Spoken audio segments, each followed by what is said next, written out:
Good morning, students. How are you? I hope you all are good and fine at your places. I'm Hemlata Vasist, your SST teacher. Today we start our chapter second, that name is Physical Features of India. इससे पहले बेटा हम हमारी geography का chapter first हमने read किया था, जिसमें हमने देखा था कि जो हमारा इंडिया है वो काफ़ी बड़ा है, उसका एरिया हमने पढ़ा था एंड साथ में साइज एंड लोकेशन हमने देखा था। और इसमें हमने साथ में इम्पोर्टेंस ऑफ सुएज कैनाल, तो काफ़ी कुछ हमने वहाँ से पढ़ा था। अब इस चैप्टर में हम पढ़ने वाले हैं कि जो हमारा भारत है, हमारे भारत में कौन कौन से फिजिकल्स हैं, फीचर्स हैं। Let's start. You have already learned earlier that India is a vast country with varied landforms. आप पहले ही फर्स्ट चैप्टर से जान चुके हो कि जो इंडिया है वो काफ़ी बड़ा है और इसमें बहुत ही ज़्यादा varied that means different types के लैंडफॉर्म्स हैं। अब नेक्स्ट लाइन में आपसे क्वेश्चन पुट कर रहा है कि what kind of टेरिन do you live इन। ये बताओ कि भाई आप कौन से टेरिन दैट मीन्स एरिया, कि आप किस टाइप के एरिया में रह रहे हो। वो माउंटेनी है, हिली है, प्लेट्यूज है। If you live in the plain, अगर आप प्लेन्स रीजन्स में रह रहे हो, you are familiar with the vast stretches of plain land, तो आप काफ़ी ज़्यादा एरिया में वेस्ट दैट मीन काफ़ी ज़्यादा एरिया में फैले हुए होंगे। In contrast if you live in hilly region, अगर इसके कंपैरिजन में, इसके कंट्रास्ट में अगर आप हिली रीजन्स में रह रहे हो, जहाँ का जो टेरिन है, जहाँ का जो एरिया है काफ़ी रग दैट मीन्स उबड़ खाबड़ with mountains and valleys are common features, तो वहाँ पर इजी आपको माउंटेन्स वैलीज देखने को मिल जाएंगे। In fact our country has practically all major physical features of the earth, और ये रियलिटी है कि हमारा जो इंडिया है, इंडिया में हर टाइप्स के फिजिकल फीचर्स हमें देखने को मिल जाते हैं जो कम्प्लीटली अर्थ पर होते हैं, like mountains, plains, deserts, plateaus and icelands. You must be wondering how these physical features have been formed. और आप काफ़ी ज़्यादा वंडर होगे, काफ़ी ज़्यादा सरप्राइज होगे कि ये जो फिजिकल फीचर्स है ये बनते कैसे हैं। We will learn more about major physical features of India and how they have been formed. तो अभी हम आगे पढ़ेंगे कि जो फिजिकल फीचर्स हैं ये कैसे बने। We find different type of rocks. अब हमें अलग अलग टाइप्स की रॉक्स देखिए। सम आर वेरी हार्ड, जो कुछ तो बहुत ही ज़्यादा हार्ड होती हैं, लाइक मार्बल्स, ठीक है, which has been used for making the Taj Mahal, जिसका यूज ताजमहल बनाने में किया गया है। And some are very soft, और कुछ बहुत ज़्यादा सॉफ्ट होती है, like soap stone which is used in making talcum powder. The color of soil varies from one place to the other because soil is formed out of different type of rocks. अभी कह रहा है कि भाई आप लोगों ने soil देखा है, सॉइल की भी काफ़ी ज़्यादा वेराइटीज़ देखने को मिलती हैं, उन हर प्लेस पर अलग अलग उसका जो कलर होता है वो अलग होता है। Have you even thought about the case of the this variation, क्या कभी आपने सोचा है कि ये जो वेरिएशन है, ये जो उनमें डिफरेंस है, इसका रीज़न क्या है। Most of this variation are case due to different in rocks formation. Mostly में जो ये वेरिएशन है, जो ये विविधताएं हैं, इसका जो कारण होता है वो होता है इनका फॉर्मेशन, कि इनकी जो बनने की जो प्रोसेस थी वो कैसी रही। India is a large land mass, अब जो इंडिया है उसका जो लैंड मास है वो काफ़ी बड़ा है। हमने चैप्टर फर्स्ट से भी देखा था कि भाई लैंड रीजन में जो हमारा इंडिया है उसको 7th रैंक मिली है। And India is a large land mass form during different geological period which has influenced her relief. Beside geological formation Besides geological formations, a number of processes such as weathering, और जो geological formation रही, like such as weathering, erosion and deposition have created and modified the relief to its present form. तो आज present form में हमें जो mountains, plateaus, relief, islands, coastal areas जो देखने को मिलते हैं, उसकी जो प्रोसेस थी उसमें वेदरिंग, इरोजन एंड जो डिपोजिशंस थे वो मेन रीजन थे। Earth scientists have attempted to explain the formation of physical features with the help of some theories based on certain evidences. अब जो अर्थ साइंटिस्ट हैं उन्होंने भी एक्सप्लेन किया है कि जो ये फॉर्मेशंस हैं, जो फिजिकल फीचर्स हैं हमारे वर्ल्ड में, हमारी अर्थ पर, इनके लिए कुछ थ्योरीज है, ठीक है, वो एज अ एविडेंस उनको यूज करते हैं। One such plausible theory is the, इनमें से जो एक काफ़ी ज़्यादा मानी जाने वाली जो थ्योरी है वो है plate tectonic. According to this theory the crust upper part of the earth has been formed out of 7 major and some minor plates। Chapter first से बेटा हमने देखा था कि जो हमारी अर्थ है उसको 3 अलग अलग लेयर्स में डिवाइड किया गया है, क्रस्ट, मेंटल एंड कोर। तो उसी में बताया गया है कि जो क्रस्ट है, क्रस्ट हमारी जो अर्थ है उसका अपर पार्ट होता है, जिसमें जो अर्थ है उसको 7 मेजर यानी कि 7 बड़ी बड़ी प्लेटोज में डिवाइड किया गया है और कुछ छोटी प्लेट्स हैं। The movement of the plates result in the building up of stresses within the plates and the continental rocks। और जब इन प्लेट्स में मूवमेंट होती है तो उन्हीं मूवमेंट्स की से हमें जो रॉक्स है, कॉन्टिनेंट्स है, माउंटेन्स है, वो बनते हैं। अब जब इन प्लेट्स में मूवमेंट होता है, लाइक जब वो एक दूसरे के पास आती है, दूर जाती है, तो इनमें स्ट्रेचेस आते हैं और इन स्ट्रेचेस की वजह से ही जो हमारी फोल्डिंग और वोल्केनिक एक्टिविटीज़ होती है।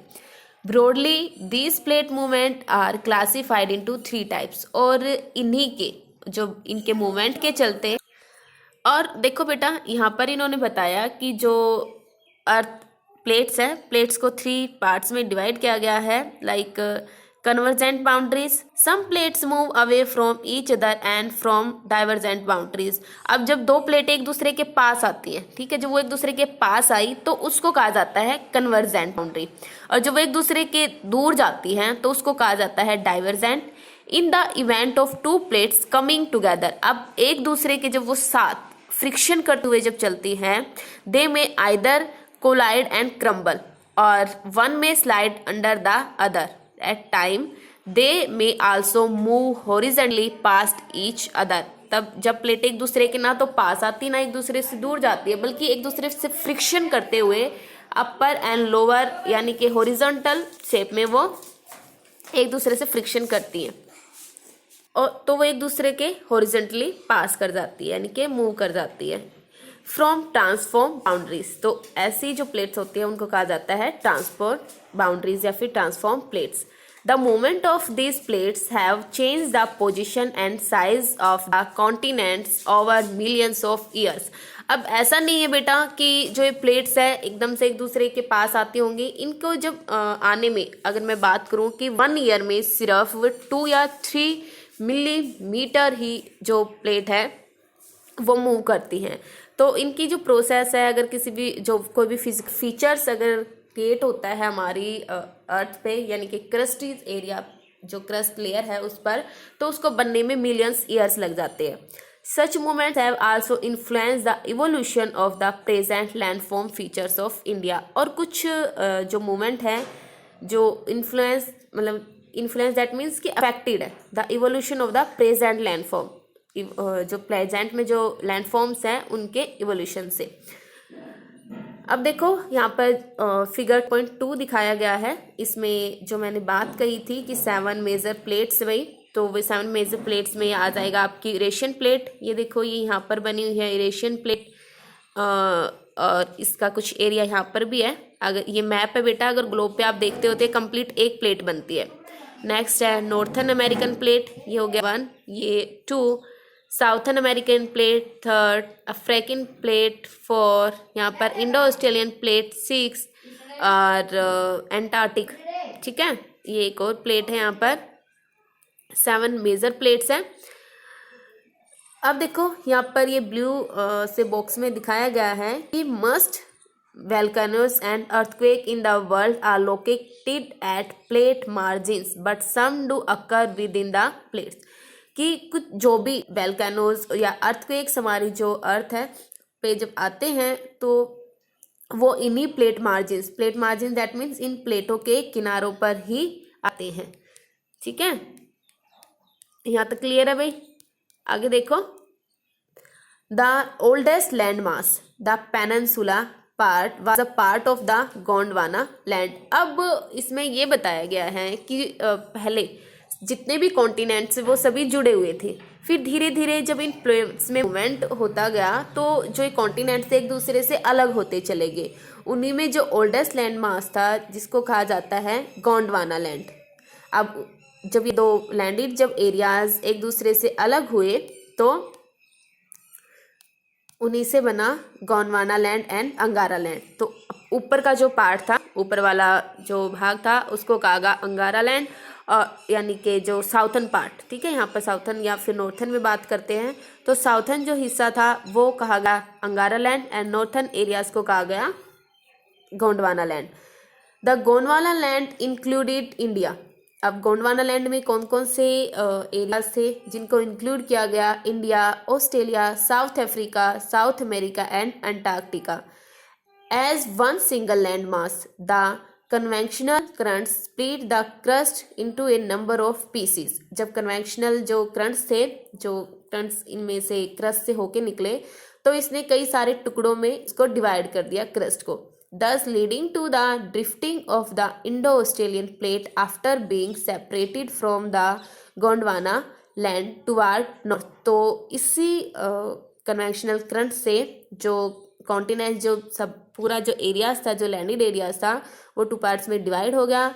Northern area is called Gondwana land, southern area is called Angara land. The northernward drift resulted in the collision of the plate with the much larger Eurasian plate. Due to this collision, जब ये collision हुआ, the sedimentary rocks, तो जो sedimentary rocks थी, जो अवसादी जो चट्टानी थी, विच वर accumulated in the geocline known as the Tethys, were formed to form the mountain system of Western Asia and Himalaya. The Himalayas uplift out of the Tethys Sea and subsidence of the northern flank of the peninsular plateau. अब इसका result क्या हुआ? Resulted in the formation of a large basins. तो इससे एक बड़े basins बने in due course of time, और इस टाइम के दौरान दिस डिप्रेशन, ये जो डिप्रेशन हुआ, gradually got filled with deposition of sediments by the rivers flowing from the mountains in the north and the peninsular plateaus in the south. तो ऊपर की तरफ से जो माउंटेनी एरियाज था वहाँ से जो रिवर्स फ्लो होना शुरू हो गई, एंड नीचे जो साउथर्न एरियाज था उसमें प्लेटूज बने।